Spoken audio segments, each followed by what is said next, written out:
Thanks so much, Kathy. You know what? We are here baking in the sunshine.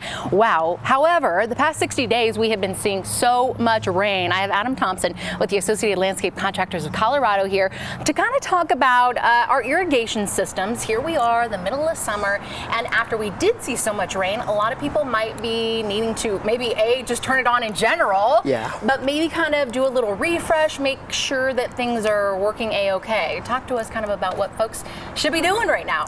Definitely. I've had a lot of people come up to me over the last couple of months and they say, Adam, I haven't even turned my irrigation system on yet. It's raining so much I don't need to. And I say, stop! Stop what you're doing now. Go home. Turn it on. Turn it on. We want our systems to be ready to go in spring as soon as the risk of freeze is past. That way when we get these hot spells that come out of nowhere, we can have our system up and running. There's no breaks. There's no faults on our controller. We just have water going down on those plants. So no matter where you're at in the process, if you're just getting started or if you need a mid-season check, what you want to do is just go from the backflow preventer out, inspect everything, open up those boxes that you don't normally get into, look at your valves, look at your manifolds, look for leaks on those, any signs of water waste, and then go in and run each zone, check for breaks on your lateral lines, your drip lines, your spray heads, fix anything that's broken there, and adjust your head so that any irrigation water is going into our landscape. We don't want that water going onto our hardscapes. If it's going onto our sidewalks and fences, it's just evaporation, right? So the next thing that we want to do is go into our program and adjust our program so that we are watering enough for what the plant needs to replace the water lost to evapotranspiration. There's an easy way to do that? There is an easy way to do that, or easier way, and that is with a smart irrigation controller. And July is actually Smart Irrigation Controller Month. So smart irrigation controllers, when they're coupled with the right components, they can automatically adjust our irrigation demands based on the time of year and weather demands, and they can also detect leaks in our system, shut it down, and send us alerts so that we know that we need to make repairs. I need that. If it's just automatically going to tell me what to do, that's awesome.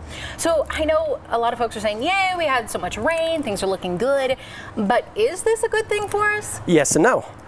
So it's great to have some rain to get our plants plumped up and healthy and producing leaves and flowers and fruits, right? But too much rain is a bad thing. We've all killed houseplants by overwatering, and we're seeing a lot of signs of overwatering across the Front Range.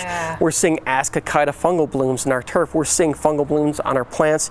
We're seeing nutrient deficiencies caused by So you can see it in these plants, that yellowing of the leaves and the green venation in the plants. That's signs of nutrient deficiency. But what I really want to talk about is how all of this rain is actually making some of our plants less drought tolerant.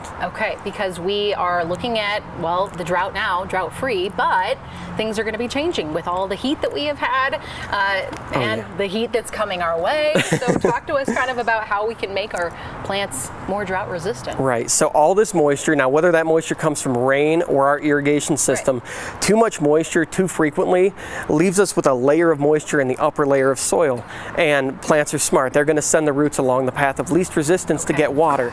If that water is always available in the upper layer of the soil, those roots are only going to establish there, and when it gets hot and dry like it is now, we're baking out that's the first area that dries up, and they have no roots to reach water anywhere else. So what we want to do is we want to set up irrigation programs for deep and infrequent watering.